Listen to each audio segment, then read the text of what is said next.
Good afternoon बच्चों। Sorry मैं late से आप बच्चों को न्यूज़ अपडेट कर रहा हूँ। बाकी बहुत से चैनल वाले मित्र जो हैं उन्होंने अपडेट कर दिया है, लेकिन कोई बात नहीं। देखिए बच्चों, इस न्यूज़ में क्या है ये समझना है हम लोगों को। और ये न्यूज़ आप बच्चों के लिए बहुत ही बेनिफिशियल है। इसमें जो पुनर्मूल्यांकन का फॉर्म डाले हैं, जो स्क्रूटनी का फॉर्म डाले हैं या नहीं डाले हैं, यह सभी बच्चों के लिए एक तरह से महत्वपूर्ण है, क्योंकि इस न्यूज़ में 4 पार्ट्स हैं, यानी कि इस न्यूज़ के 4 हिस्से हैं। देखिए, पहला हिस्सा इस न्यूज़ का यह है कि स्क्रूटनी और पुनर्मूल्यांकन का रिजल्ट सही बात है नहीं आया तो इसकी वजह से बहुत बच्चे परेशान हैं। दूसरी बात यह है बेटा कि निगाहें यहाँ रखनी है कि 8 जून की मीटिंग क्या कहती है। ठीक है, जो 8 जून की मीटिंग है वो क्या बोलती है, इस पर आपको ध्यान देना है। दूसरी बात यह है कि देखिए, इतने ज़्यादा बच्चे जो हैं स्क्रूटनी के लिए अप्लाई किए थे 20,000, तो 3 पार्ट हुआ। और चौथा पार्ट ये कह रहा है कि विभाग ये सोच रहा है कि जब एंट्रेंस एग्ज़ाम हो जाए, एंट्रेंस एग्ज़ाम के आफ्टर ही आपके एग्ज़ाम होने के कुछ चांसेस लग रहे हैं, जैसा कि न्यूज़ बता रही है, मैं नहीं बता रहा हूँ। ठीक है, ओके, इस न्यूज़ में ऐसा है। ओके, तो ये 4 पॉइंट आपको कवर हो रहे हैं। तो इस आधार पे मैं आप बच्चों को 4 पॉइंट अलग से बता रहा हूँ, यानी कहने का मतलब इसी न्यूज़ से रिलेटेड 4 पॉइंट मैं बता रहा हूँ। देखो जी, जैसे आप बच्चे बहुत परेशान हैं कि रिज़ल्ट नहीं आया, तो पहली बात ये है कि ये बीटीयूपी का जो रिज़ल्ट, स्क्रूटनी का रिज़ल्ट देने का जहाँ तक मैं देख रहा हूँ, तो लास्ट दिसंबर में जो इन्होंने रिज़ल्ट कब दिया था पता है आप लोगों को? लास्ट दिसंबर में इन्होंने रिज़ल्ट दिया था 5/11 को, और पेपर कब हुआ था? 8/12 से, यानी कि दिसंबर की बात बता रहा हूँ। यानी कि 5/11 को इन्होंने रिज़ल्ट दिया था और पेपर हुआ था 8/12 से, यानी कि 1 महीना पहले इन्होंने रिज़ल्ट जो लास्ट सेमेस्टर में दिया था वो 1 महीना पहले दिया था। ठीक है, तो अभी तो लॉकडाउन की वजह से ये खुद ही डिस्टर्ब हैं, तो अभी कैसे दे देंगे आप बताओ? तो मजबूरी है ना बोर्ड की। तो आप लास्ट ईयर का देख लो। तो अब कोई बच्चा पूछेगा कि सर जब 1 महीना पहले रिजल्ट देंगे तो हम क्या पढ़ेंगे, क्या करेंगे, क्या नहीं करेंगे, हम फॉर्म कैसे भरेंगे, क्या नहीं करेंगे?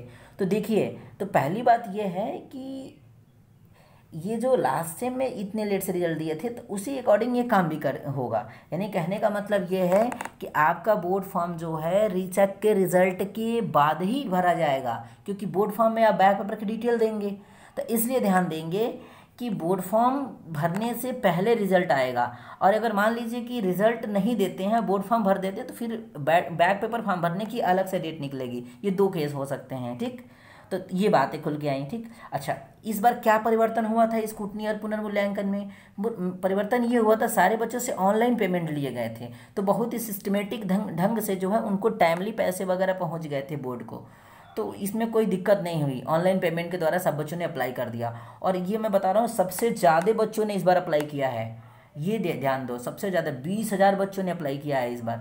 तो इसलिए इनके पास थोड़ा सा ये तो है कि मतलब टाइम लगेगा 20,000 बच्चों की कॉपी वगैरह चेक कराने में। ठीक है, तो अभी लॉकडाउन की वजह से रिजल्ट में देरी हो रही है। बोर्ड की कोई दोष नहीं, बोर्ड तो पूरे अपने तरफ से बहुत कोशिश कर रहा है कि रिजल्ट दे दे। बट आप बताओ कि अगर टीचर्स जाएंगे नहीं कॉलेज, कोई जाएगा नहीं, तो कॉपी चेक कैसे होगी? आप बताओ, कैसे कैसे देखें यूपी बोर्ड की कॉपी चेक हुई है? वैसे ही जो है अब यहाँ भी व्यवस्थाएं बनाई जा रही हैं, क्योंकि सब कुछ बंद पड़ा हुआ है। ठीक, सारी व्यवस्थाएं बंद पड़ी हुई हैं, तो इस वजह से जो है थोड़ा सा देरी हो रही है। तो अब ये बात बच्चे पूछ रहे हैं कि आप मान लीजिए कि रिजल्ट नहीं आ रहा, हम पढ़े कैसे? तो बेटा मैं अभी भी कह रहा हूँ कि आप बच्चों का अगर कॉन्फिडेंस है तो आप उस पर तैयारी करिए।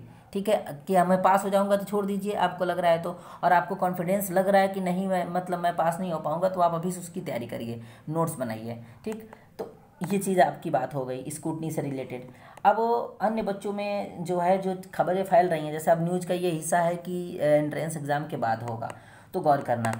देखो, 27 जुलाई वाली खबर मैंने भी बोला था कि वो कंफर्म नहीं है, क्योंकि कहीं बोर्ड से नोटिस नहीं है, इसलिए 11 जुलाई वाला भी अभी नोटिस में चल रहा है। जब तक गवर्नमेंट का क्या रूल होता है, जब तक अगली नोटिस नहीं आती तब तक पुरानी नोटिस ही मान्य होती है। ये गवर्नमेंट का जियो का मतलब गवर्नमेंट ऑर्डर का यही रूल है कि लास्ट जो नोटिस आई थी उसी के अकॉर्डिंग आप सोचिए। भले न्यूज़पेपर 27 लिख रहा है, कुछ लिख रहा है, कुछ लिख रहा है। ठीक है, पहली बात। प्रमोशन को लेकर बहुत बच्चे हो रहे हैं। बेटा देखो, जो प्रमोशन से रिलेटेड जो भी न्यूज़ खुल के आएगी, जब तक नोटिस नहीं आएगी तब तक आप लोग इसको मत समझना। भले पेपर निकाल दे या कुछ भी कर दे, जब तक नोटिस नहीं आएगी तब तक आप प्रमोशन को ना मानिए। अदर स्टेट में जहाँ सिचुएशन बहुत ही ख़राब है, तो वहाँ प्रमोशन से रिलेटेड बातें हो रही हैं, लेकिन आप सभी के लिए नहीं है, क्योंकि यहाँ पे अभी भी मैं कह रहा हूँ कि 60% कोरोना खत्म मतलब रेट है उसका समाप्त होने का, और यहाँ मात्र 10,000 में से आज ही योगी जी सुबह में योगी जी हमारे मुख्यमंत्री जी का इंटरव्यू हो रहा था, तो उन्होंने बताया है कि 6,000 केस हमारे सही हो गए हैं, 4,000 केस हैं 10,000 में से।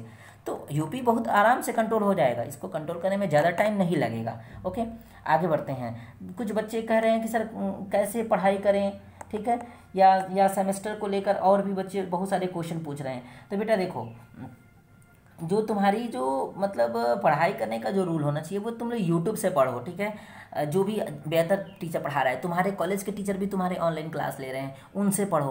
तो इस प्रकार से पढ़ाई करो। जिसके पास कोई साधन नहीं है, सपोज डेट एक बच्चे के पास कुछ नहीं है, एक सिंपल सा मोबाइल है, वो अपने दोस्त से कहे अपनी ईमेल आईडी पर अपनी जो बुक्स, अपनी जो नोट्स हैं उसकी फ़ोटोकॉपी मेल करा ले और प्रिंट आउट लेकर पढ़े, थोड़ा बहुत खर्चा करे। भाई मान लो कि अब तुम घर पे रह रहे हो तो तुम्हारा रूम का किराया तो बच रहा है ना, तो कम से कम उसी पैसे से तो तुम अपनी बुक की फ़ोटोकॉपी ले लो, उसकी प्रिंट आउट ले लो, अपने नोट्स की प्रिंट आउट ले लो। कम ऐसा तो कर सकते हो। केवल तुम इस बहाने से कह रहे हो कि तुम पढ़ नहीं रहे हो। अपने दोस्त से कांटेक्ट करो, मेरा नंबर तुम लोग नोट करो, मेरे से देखो, मेरे पास वेबसाइट है, तुम जाओ, मेरी वेबसाइट है, मैंने पूरी हैंड रिटन नोट्स डाल रखे हैं, मतलब मैक्सिमम डाल रखे हैं।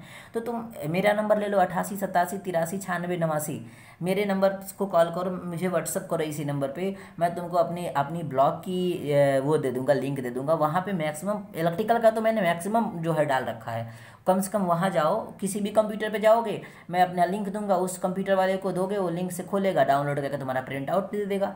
तो इस तरह से आप पढ़ सकते हो, आप पढ़ाई जारी रखो, ठीक है। क्योंकि एक महीना तुम्हें लग रहा है खुलेगा तो तुम्हें क्या लगता है कि बेहतर ढंग से पढ़ लोगे? नहीं बेटा, तुम्हें अरेंज करने में ही टाइम लग जाएगी, और भी सारे तुम्हारे पास वर्क हैं, ठीक। तो ये बात है पढ़ाई कैसे करें, ठीक है। और भी बच्चे जो पूछ रहे हैं कि मतलब सर क्या जो है हम बहुत मतलब कन्फ्यूज हैं, तो कन्फ्यूज नहीं होना है, थोड़ा भी कन्फ्यूज आपको नहीं होना है, क्योंकि कन्फ्यूज वही होता है ना जो मेहनत नहीं करना चाहता है। तो कन्फ्यूज ना होइए, मेहनत करिए और घर में बैठे हैं बहुत आराम से पढ़िए, कोई दिक्कत नहीं आपको होगा, मैं आपको प्रॉमिस करता हूँ कि कोई दिक्कत नहीं होगी, ठीक है। हाँ, ये बात है कि मैं सिविल मैकेनिकल CSIT इन बच्चों का कुछ मटेरियल नहीं दे पा रहा हूँ हैंड रिटेन, लेकिन जो है आप अपने दोस्तों से के टच में रहिए, उनसे मतलब मैच करिए, जहाँ से भी हो सके आप प्रिंट आउट लीजिए। 4 ही विषय तो है, बहुत बहुत करेंगे, देखिए 4 विषय बहुत करेंगे, 200 पन्ने का प्रिंट आउट लेंगे, आपका 800 खर्चा होगा। आप तो 1500 रूम का रेंट देते थे, 3 महीना का रेंट आपका बचा हुआ है, भाई रेंट तो कोई लेगा नहीं स्टूडेंट से, ठीक है। तो ये काम करिए और आप अपनी पढ़ाई को जारी रखिए। Thank you.